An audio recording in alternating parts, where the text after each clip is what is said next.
Welcome to the Deep Dive. Today, we're tackling something really fundamental, I think, to the human experience. Underutilized potential. Think about those talents you feel you haven't quite explored, or skills maybe lying dormant. We're going to dig into why this happens and, well, what it really means for us. Exactly. And when we talk about human qualities not used to their full potential, it's a really broad concept. Right. It's not just about, say, being smart or athletic. It covers our emotional intelligence, creativity, social skills, even that sense of purpose. It's basically, the gap between what we could do and what we actually manifest. It's interesting, too, that this isn't just a modern thing, is it? I was thinking about it, and it feels like this gap, this difference between ability and expression, it's shown up all through history, across different cultures. Oh, absolutely. It sort of taps into that basic human desire for growth, for self-improvement. Indeed. The idea that people have these untapped abilities, it's echoed for, millennia. Yeah. Philosophy, spiritual traditions, art, even early education really implicitly acknowledge this need to cultivate talents. So our mission today is to really try and unpack this, understand all of the different facets of underutilized potential, its impacts, and maybe find some ways we can, better connect with our own capabilities. Yep. We've got some, I think, pretty surprising angles too, potential roots in early survival, how society shapes it, even how our own minds can hold us back sometimes. And we'll be looking at our source material with those questions in mind, including a really interesting AI perspective that kind of frames the whole phenomenon. Okay, let's get into it then. Where does this idea, this concept of underutilized potential even start? Our sources suggest maybe way back in early human history. Well, it's interesting to think about just how much energy our early ancestors needed just to, survive. Right, day-to-day stuff. Food, water, shelter, safety. That would have taken up nearly all their focus. So in that kind of environment, a lot of other human qualities like, say, art or deep philosophical thought, they'd naturally take a back seat, wouldn't they? Yeah, they'd remain undeveloped. Maslow's hierarchy, it illustrates this pretty well. Those higher level potentials, they tend to bottle up once the basic survival needs are sorted. That makes a lot of sense. When you're just trying to make it through the day, abstract thinking isn't top of the list. But our sources also mention how early societies, how they organize themselves, while that helps survival through cooperation and dividing labor, it might have also, maybe unintentionally, limited people exploring talents outside those sort of essential roles. Yeah, and if you connect that to the bigger picture, developing these societal structures with clear roles and responsibilities, it could, without meaning to, limit chances for people to explore abilities beyond what was immediately needed for the group. Collaboration was vital, yes, but it might have also pushed towards conformity, maybe, rather than chasing unique individual potentials. It's like everyone had their job in the community, and maybe stepping outside that wasn't really encouraged or even possible. Right. And then looking at the shift from, say, the medieval period to the Renaissance, that feels like a really stark example of how societal values can change how much potential gets used, doesn't it? That really raises a key point about how society's priorities shape potential. The more rigid structures of the medieval era, focused on hierarchy, religious doctrine. Very different. Very different from the Renaissance, which celebrated humanism, individual achievement. That explosion of art, science, innovation then suggests that when a society actually values human capability, more of that potential is likely to come out. Think of someone like Da Vinci. His talents flourish then. So it shifts from just surviving to what a society actively chooses to value. And this idea, it seems it's kept evolving. Our AI source mentions ancient Greece, Aristotle, then the Renaissance, and more recently things like the human potential movement and positive psychology. And what's really insightful there is seeing this continuous thread through history. From Aristotle's idea of entelechy, that sort of inner drive to fulfill a purpose, to the Renaissance valuing human capacity, and now the modern focus on self-actualization, well-being. We keep engaging with this question. What are humans capable of, and are we achieving it? Okay, so we've got the historical view, but how does underutilized potential actually affect us? Our AI perspective breaks it down: biological, psychological, philosophical, societal, even historical impacts. Let's start with the biological, the genetic side. Well, our biology, our genes, they definitely set the initial foundation. Things like intelligence, learning capacity, they have a biological basis. But the crucial thing is that interaction, the interplay between our inherent nature and our environment. You might have a natural knack for something, but without the right opportunities, the right resources, it might just never fully develop. It's that classic nature versus nurture argument, but specifically for our abilities. And the source also notes how specific conditions, biological or neurological ones, can selectively impact potential. Exactly, like dyslexia, for instance. That can affect cognitive potential in areas linked to reading and writing, even if the person is highly intelligent in other ways. It just shows how potential in one area might stay untapped because of challenges in another. Okay, shifting gears to the psychological, the emotional side. It sounds like not fully engaging our potential can really take a toll mentally. Yeah, what's significant here is that potential negative impact on mental health. Feelings of, frustration, anxiety, maybe lower satisfaction with work or life. These can all bubble up from feeling underutilized. It can also get in the way of developing emotional intelligence, making social stuff harder, and just lead to feeling stuck, stagnant. Even the fact that, many people don't use available resources like employee assistance programs. That's another angle on this underutilization. It feels like it could be a bit of a negative cycle. Feeling underutilized affects your mental health, which then maybe makes it harder to do anything about it. Precisely. Then there's the philosophical, the existential angle. This seems tied to our deeper sense of meaning or purpose. Well, if we link this to those bigger life questions, realizing our potential is often really intertwined with finding meaning, with individual fulfillment. Ideas like self-actualization, becoming the most you can be, or eudaimonism, which is basically flourishing by living well and fulfilling potential. Right. They suggest that actually using our capabilities gives us a greater sense of purpose. And the flip side, underutilized potential can leave you feeling like something's missing, like life lacks a certain depth. It's that nagging feeling, isn't it? That you're not quite living up to what you feel you could be. Exactly. And then the AI perspective looks at societal and cultural frameworks. This seems huge, how external structures can put limits on potential. This brings up such a critical point about society's influence. Yeah. Social structures based on class, race, gender, along with cultural norms, inequalities, they can create really significant barriers. Yeah. Unequal access to education, to opportunities. Yeah. It means the inherent abilities within, say, marginalized groups might just never get fully developed or expressed.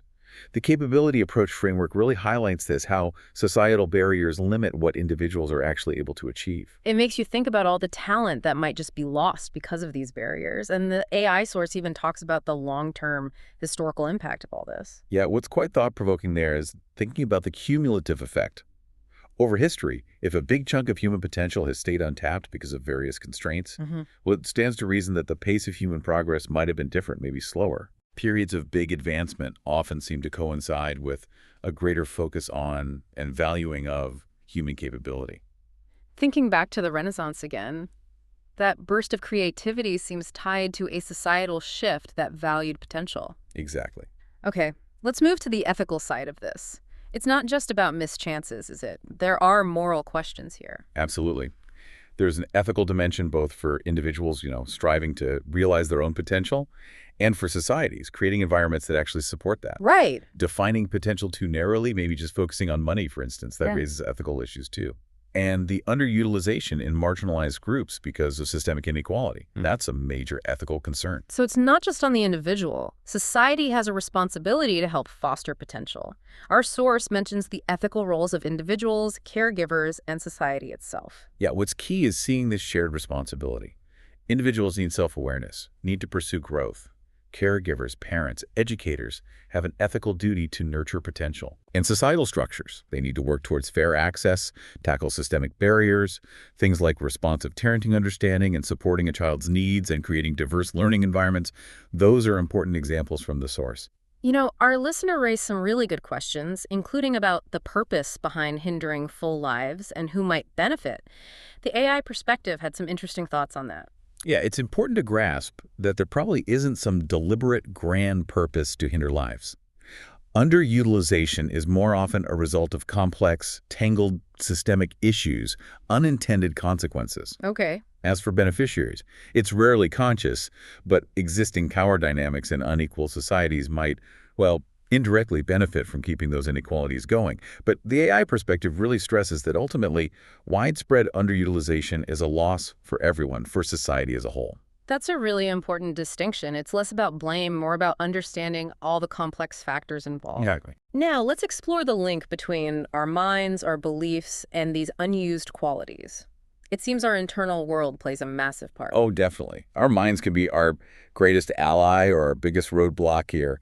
Cognitive limits, negative beliefs about ourselves, underdeveloped emotional intelligence, they all act as internal barriers. Like self-doubt. Self-doubt, fear of failure, absolutely. These can stop us from even trying to tap into our potential. It's like we sometimes build our own cages with our beliefs.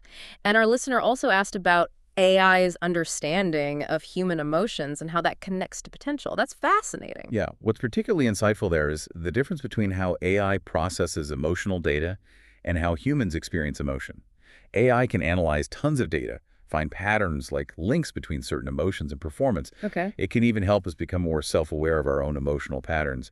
But it doesn't feel emotions like we do. Interpreting the AI data still needs human understanding, human context. So AI can be a tool for insight into the emotional side of potential, but it's not a replacement for our own emotional understanding. Precisely. And that brings us back to those external forces. We talked society, but what about basic survival needs and technology? Well, the survival need, as we said, often dictates priorities. Yeah. But then technology, its packed is really complex, isn't it? On one hand, amazing access to information, tools that boost our capabilities. Yeah, huge benefits. But there are downsides, too.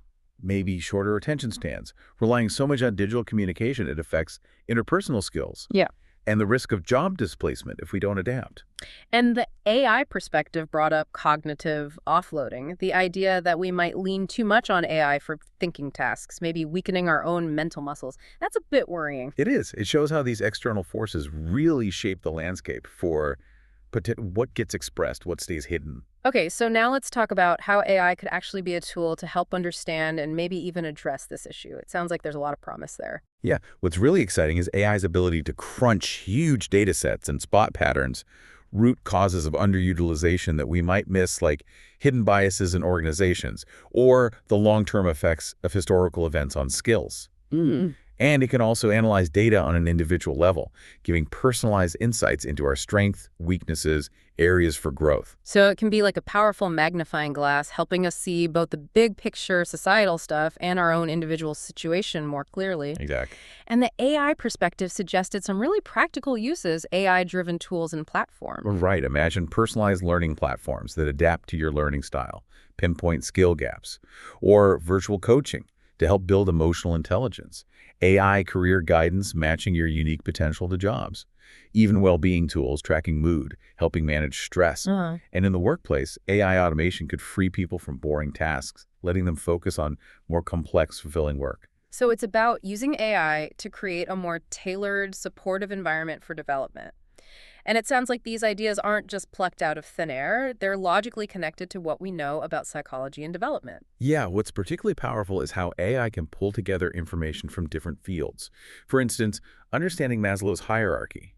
AI tools could prioritize tackling basic needs, like reducing workplace stress before pushing higher-level goals. Makes sense. Or, knowing that fear of failure kills creativity, AI platforms could have features designed to build resilience, encourage safe experimentation. It's like AI can take these established principles and apply them in a really customized, scalable way.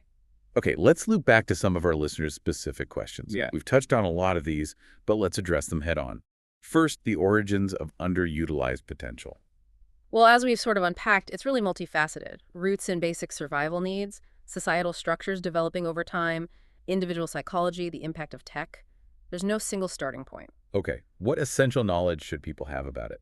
I'd say self-awareness is key. Understanding the internal factors, like beliefs, and external ones, like opportunity, that can limit potential. Knowing some strategies for growth, and appreciating that foundation of having basic needs met. Who benefits from underutilization? That's a tricky one. Like we said, benefits are often indirect, unintended. In unequal societies, maybe existing power structures inadvertently gain from keeping things as they are. Right. And certain economic systems might value some skills over others, effectively devaluing other potentials. Yeah. But Again, it's crucial to remember, widespread underutilization is ultimately a loss for society overall. Okay. And AI's role in logically understanding it. AI's strength is analyzing massive data sets to find those patterns, those correlations linked to underutilization.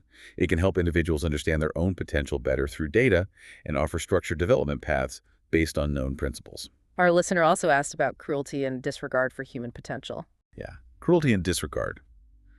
They often come from a lack of empathy, maybe underdeveloped emotional intelligence, harmful beliefs about certain groups, and those societal structures that keep inequality going.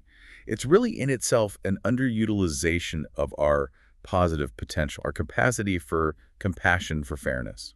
How might AI define underutilized potential? From its data-centric view, AI might define it as like a measurable gap, the difference between someone's demonstrated skills and their estimated potential, based on analyzing their data against models of human development. What about blame? The listener asked about that too. Yeah, focusing on blame. It's usually less helpful than trying to understand all the contributing factors, individual, societal, and then figuring out solutions. Okay. And laughter. How does that fit in? Laughter's complex, isn't it? Tied to personal experience, culture, emotions. It reflects diverse processing. Yeah. Sometimes it signals connection, shared understanding, which could actually help realize social or emotional potential. Varying life circumstances, their role. Oh, absolutely fundamental. Life circumstances, socioeconomic background, education access, personal challenges, they profoundly shape the opportunities we get to realize potential. It's a huge factor. So what's the reality of life then regarding potential and using it? The reality is, it's this constant dance, this interaction between our built-in potential and the external opportunities and limits we face. Underutilized potential is just that gap between capability and achievement within whatever life throws at us. And freedom, how important is that? Crucial. Both kinds. Internal freedom being free from limiting beliefs, self-doubt, and external freedom from oppressive systems, having actual opportunities. Both are vital for realizing potential. And finally, educating future generations about potential. Absolutely essential. We need to help future generations understand this whole concept, value developing potential in themselves and others, and importantly, work toward creating a society where everyone can reach their full capabilities. Wow, okay. We have really covered a lot of ground here. It's so clear that underutilized human potential isn't simple. It's this intricate web shaped by everything from like basic survival instincts to complex societies and our own inner worlds. And what's really compelling, I think, is the potential for AI to be a genuine tool here, helping us understand it better, address it. It offers amazing analysis, personalized support. Yeah. But it's crucial to remember, tech alone isn't the magic bullet. It needs to be guided by human understanding, ethical considerations. Definitely. So as we wrap up this deep dive, here's maybe a final thought for you, the listener. Just consider one area maybe in your own life where you sense there might be some untapped potential. What could be one small, manageable step you could take maybe today, maybe this week, just to start exploring that a little bit more? Thanks for exploring the depths with us. This is DigitView.